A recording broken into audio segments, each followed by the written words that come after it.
We are in the extreme northwest corner of Connecticut this week, Jeff. Yeah, that we are. I mean, if we traveled one town to the west of Salisbury, we'd be in New York. If we traveled one town north, we'd be in Massachusetts. Salisbury, Connecticut is a rural town here in the foothills of the Berkshires. The town dates back to 1728 when traces of iron were discovered in the hills. Once mining started, a town was born. Now, driving down Route 44 through the center of town is like a time warp. It's quaint and small, and the leaves are turning now that it's October, so it's extra pretty. Population's only about 3,600 people.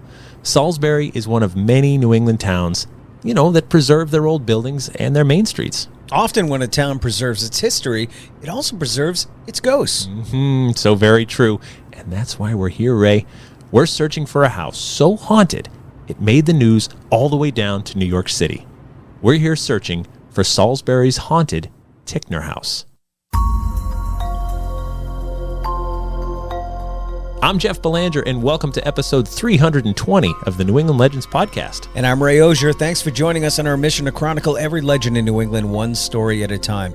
Most of our story leads come from you, and our audience and resources grow when you subscribe to our podcast, when you share our episodes with your friends, and when you post a review for us. And if you want to find out about all things New England Legends and Jeff and Ray, you can go to our website. There's a calendar to see dates for my fall story tour, to see Ray's band, the Pub Kings, plus links to buy my brand new book, The Fright Before Christmas, and the new 2024 Haunted New England wall calendar. We'll go searching for the haunted Ticknor house right after these words from our sponsor. Okay, Jeff, so we know from experience that sometimes a haunting will make the local news. It's been true for centuries. But when a haunting makes the news and then the wire service where other newspapers pick it up, something bigger is usually going on. And that's the case here. This is a haunting story that played out for all to see in the newspapers, not just locally. The story began May 23rd, 1873 in the Connecticut Western News. Go ahead and read the lead here, Ray. Okay, it says, quote, a haunted house. The house known as the Dr. Ticknor place, and which was bargained for by Mr. Fenn of this village, is said to be haunted, being the scene of various strange and unaccounted for apparitions. Wow. There it is, black and white. Yeah. So let's head back to 1873 and investigate this haunted house. It's May of 1873 here in Salisbury, Connecticut. For more than a century, this town has been known for its iron mines. The iron from the hills helped build weapons during the American Revolution a century ago, and more recently, it's been used to make cast iron railroad car wheels used to expand the nation. This is an iron town through and through, but in the past week, it's getting known for something else, a haunting. Last week, Mr. Fenn of Salisbury moved his family and belongings into the house. They settled in for their first night. At some point in the late night, his young daughter and a young woman who lived with him heard a door rattling to her brother Byron's room. It was enough to wake her up to investigate, only to find nothing there. Then about midnight, the family dog, who was asleep in the hall, jumps up and goes wild with rage at something the family can't see. The family is spooked. Mr. Fenn proclaims he doesn't believe in ghosts, but he has no other explanations either. Mrs. Fenn hears doors opening and closing in other parts of the house. The whole family is on edge, but it's 15-year-old Byron who actually sees something. I saw a woman standing in the doorway to my room. She was dressed in white. I thought it was Mother dressed in her nightclothes, but she said she hadn't checked on me at all. It's the next morning, and the Fenn family is too nervous to stay. Considering they'd hardly unpacked their belongings yesterday, they load back up into the family wagon and ride back to their former homestead in town. The Fenns tell a few friends what happened, who tell a few others, and pretty soon more stories about this house begin to surface. One local drunk claims that he slept off a stupor by that house only to wake up to see a woman glowing white staring down at him from the window. Being drunk, no one believed him. But now combined with what the Fenn family just went through, folks aren't so sure. So I just spoke with someone who heard a story of the family who used to live in the house. They said they heard the family had an overnight guest who slept in the guest room. That would have been Byron's room last night. They said the guest complained he was woken up in the night by a woman pacing the floors all night long. It's easy to dismiss any one of these claims, but when you add them together, suddenly everyone in town is buzzing about the former home of Dr. Ticknor being haunted. The Connecticut Western News catches wind of the story and runs a small article laying out the facts. Soon, other papers pick it up, and now the region is buzzing.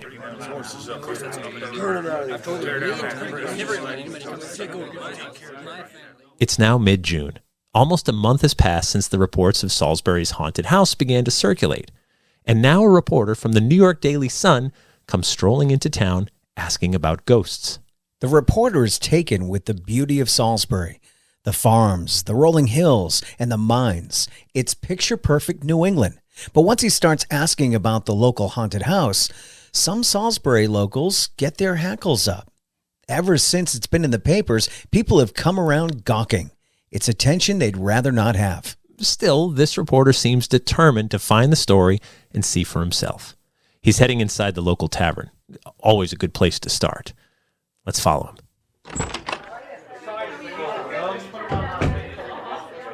2 beers, please. Cheers. Cheers.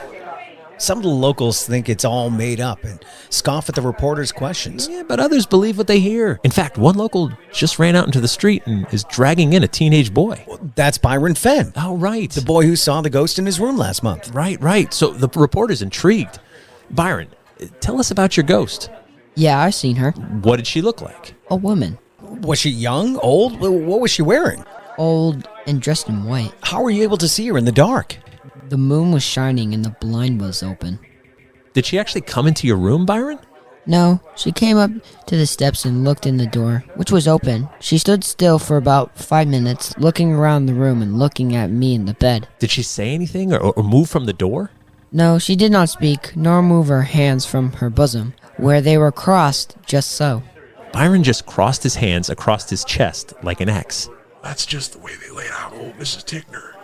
Mrs. Ticknor used to live in that house, but passed away years ago. So, Byron, were you scared? No, I thought it was my mother. My mother didn't come up there at all. I asked her the next morning what she came to my room for, and she said she never came at all. I told her she did, and she declared she didn't, and that was the way we found out it was a spook. And you believe in spooks now, Byron? Yes, and so would you if you had seen what I did. The reporter plans to spend the night there tonight to see this ghost for himself. Mister, you better not. Still, there's no stopping this reporter. Even when some locals in the tavern claim they think it's dangerous, the reporter only becomes more intrigued. Well, what do you think, Jeff? You up for a ghost hunt tonight? Oh, you know I am. Let's head over there with the reporter.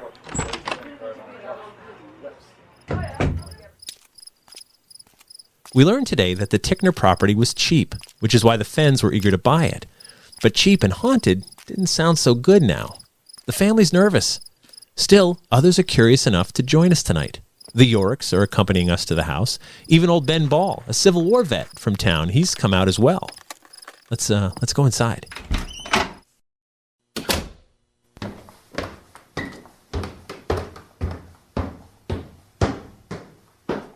All right, so we're standing in Byron's former bedroom.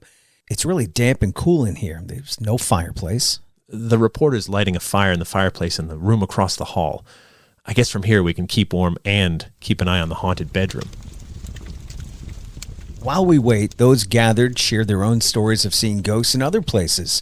So there are believers assembled here. Meanwhile, all eyes stay fixed on the open door and room across the hall. So we wait. And wait. And wait. Whoa! What is that? Could that be our ghost? Ben Ball is tiptoeing down the hallway. Let me look out of the window. Oh, wait. It's Henry Ayres from in town. Oh, got it. Yeah, it looks like he wants to join the ghost hunt. Okay.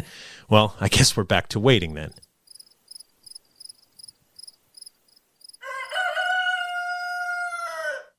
The sun's rising.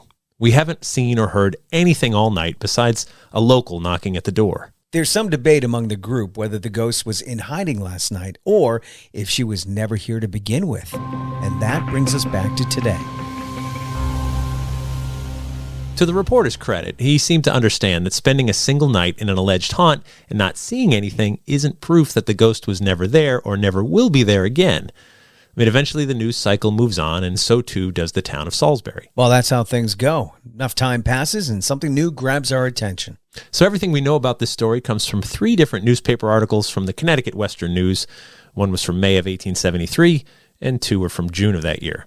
There was no follow-up after that, so we don't know if another family moved in and had no problems or what. It's interesting that a local drew a connection to Mrs. Ticknor, who had been laid out with her arms crossed over her chest. So they believe the ghost was that of Mrs. Ticknor.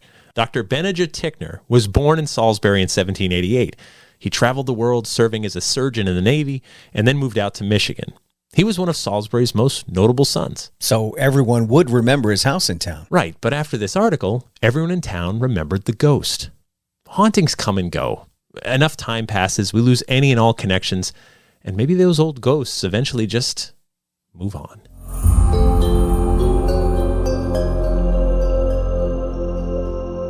Now, ghosts have a way of doing that. But please don't move on just yet, because we've come to After the Legend, where we take a deeper dive into this week's story and sometimes veer off course. After the Legend's brought to you by our Patreon patrons. They help us with our hosting, production, marketing, and travel costs. Bringing you 2 stories each week takes a lot of effort and money, and they know great content isn't free. We deeply appreciate their support. It's just $3 per month, and for that you get early ad-free access to new episodes, plus bonus episodes and content that no one else gets to hear. Just head over to patreon.com/New England Legends to sign up. You can also find a link in the episode description. Haunted house. 'Tis the season. It is October, I Right? thought, yeah. I mean, everything we talk about lends itself to the season, Of course. but especially ghosts. Yeah. I've been sensitive, too, because I'm watching 31 horror movies that I've never seen before in October. Well, you're committed. I'm committed, and a lot of those are ghost stories. Are these all new to you? They're all new to me, so I Okay. can't watch something that I've seen already. Wow. One of the most recent ones is The Haunted Mansion, Disney's Haunted Mansion. The newest one? Yeah. How it's is cute. it? We're halfway through. Oh, It's- couldn't get through to one go. It's about 2 hours. Jack and I, we always end up watching movies too late at night. Yeah. And we both get up early. So I get it. We're going to finish it today, but it's fun. Sure. It's fun because I love the Haunted Mansion. Yep. And I love the attraction. So there's a lot of Easter eggs. You Right. know, I think it's well done. The Eddie Murphy one, yeah, it's been a long time since I've seen that one, and I know it's made fun of a lot. I would mock Disney for making a movie based on a ride, but Well, they did the Jungle Pirates, Cruise. Well, Pirates of the Pirates, Caribbean. right? I mean, they made a lot of money off of that. that one was wildly successful and good, by the way. Like, I mean, Yeah. I'm in for any Pirates movie. That is funny. I think that's what they're doing now because they did Jungle Cruise. Right. Now the Haunted Mansion. Did you see the Muppet Haunted Mansion, the special that they put out last year? I That did was not. cute. Yeah. It's a Small World, I guess that's coming. Can't stand the ride. Never mind the The movie. song, just like by the end, you're just like poking Oh, your it's ears out. Yeah. tough. So I have a Haunted Mansion story. Oh, from Haunted Disney. Mansion of Disney From from the actual- Disneyland World. World in Orlando, Florida. So I had a friend who was the ride manager down there, also a paranormal person, formerly the ride manager. She's not there anymore. And she said pretty regularly they have to stop the ride because, first of all, when you're on that ride, Oh, I think I know this. they see everything. Yeah. You're on infrared There's cameras They see everywhere, everything you do. They'll see someone take a bag of powder and start to dump it out of the car or Yeah. the ride. And they know exactly what it is. They know exactly what you're doing. As soon as you're done, the ride stops. And then they go in with industrial vacuums. It's people sprinkling human remains. Sure, yeah. They're like, oh, I'm going to spread some of Which Grandpa's is ashes. innocent enough Right. for the person doing it. Right. But it's highly illegal. Right. Well, it's not sanitary. And Right. It's a mess. So they shut So the you ride got to down. grab the dustbuster. Immediately, they go in with these vacuums loaded on people's backs like backpacks. Yeah. And they're just like, And they probably have masks on Yeah. or Well, it's- suits and yeah. So she once sent me a picture of the thing you sit in, the little car, right? Yeah. And it had like a little white like powder on the side, and she's like, "Guess what that is?" Oh, wow. And I'm just like, "That is amazing." So it's a regular occurrence. People sneak a bag in and want to sprinkle the remains at the Haunted Mansion, which I get it. Sure. I tip my hat a little bit, but just know if you choose to do that, it'll be minutes that Yeah. your loved one spends in there, and then eternity in the trash heap. what happens to the person that did it? I don't Do they get in know. trouble? I They go don't to know. Disney jail? I mean, it's probably one of those things that I imagine they keep quiet. They don't want too many That's people true. getting the idea. So, they'd rather you probably not talk about it on, say, I don't know, a podcast. Do you ever go to one of those websites that have the stories behind the scenes that they yeah. don't want to talk about? Right. People dying and Can't wear mustaches. And of course people die. Like they eat stuff that stops their heart or their, right. But they don't want it. They don't want that in the news. No, but it happens. And not that Disney's at all at fault. No, not at all. Yeah, it's unless it was a ride malfunction or something. Yeah. But Jack is at the age where he believes everything. He's son, 15 Jack. years old. Yeah, Yep. we heard him in that episode. Right. He believes everything. He's like, we're watching the movie and he goes, "Did you hear that somebody got trapped in the wall and suffocated? They died, and sometimes their ghost haunts the haunted mansion. Isn't that Yeah. cool?" I'm like, yes, it's also very untrue. But, dear Jack, young Jack, the Pirates of the Caribbean ride, I was told someone actually did die during the construction of it, Okay. and that he haunts that ride, which is inconvenient for the Where did haunted you hear mansion. that? Don't read everything. Well, I don't believe everything My friend you who read. worked there. Okay. Because I said like that. That's kind of gone around. Yeah. Construction workers do have accidents on every site Sure. sometimes. So that does happen. It's not that unusual, but Yeah. that's the story I'd heard, which is a bummer if you're the haunted mansion because you want the ghosts over Right. there. There's also a story with the pirates that there's 4 Jack Sparrows, and if you see 5, one of them is Johnny Depp. Oh, He has gone in there from time to time and acted like an animatronic Johnny. that's amazing. Yeah, isn't it?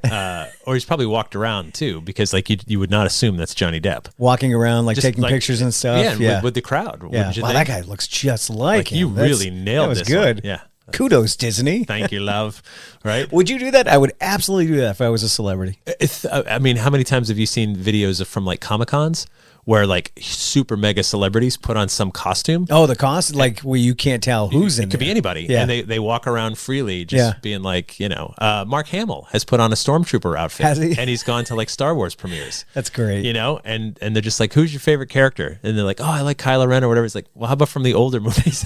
And he's interviewing people as a Stormtrooper, and then there's mobs of people around and Yeah. he's just a Stormtrooper. Somebody always does that. There's like Jimmy Kimmel or something. They'll have somebody say something about a celebrity, and the celebrity is hiding behind them. Right. They did it with Mike Tyson. Who do you think is the best boxer of all time? Somebody would go off, and Mike Tyson would come out and stand behind them as they're like ripping Mike Tyson. Yeah. Because you don't expect it. I Yeah. mean, who knew? But yeah, so a good old haunted house story, which getting back to where we were, I love forgot. it. I know. Here we are. We literally just found this one in the news archives, and I love and I do want to tip my hat to the reporter who covered it very objectively. I mean, it was a column. It was a first-person account, which he went on and on about how pretty the town is, and the hills, and the farms, and the kind folk, and the people he met, but then reported it and reported what he saw, because today, and just like back then, sometimes people were very skeptical or just tongue-in-cheek and like look at these bumpkin buffoons who think that there's a haunting in town. Instead, he was like, no, you've got these various people who are all in good standing with their community saying they're afraid of this place because of something they've seen, heard, and experienced. And so the reporter's like, I want to see it, and I get it. Right. Yeah. That's how I started in all this. I was like, I'm a reporter. I want to go see a ghost in October, Right. like a real one.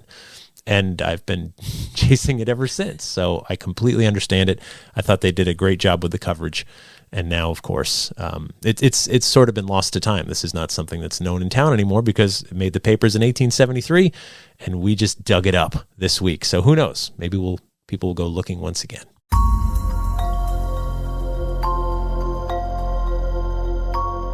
Be sure to check out our website where you can contact us anytime, where you can see clips from the New England Legends television series that you can watch on Amazon Prime. You can find our entire archive of podcast episodes, see our interactive map, and find links to join our super secret New England Legends Facebook group. We'd love to have you join us there too. We're a community of legend seekers, and we're glad to have you with us. Thank you to Jack Auger for lending his voice acting talents this week. Thanks to our sponsor, our Patreon patrons, and our theme music is by John Judd. Until next time, remember, The Bazaar is closer than you think.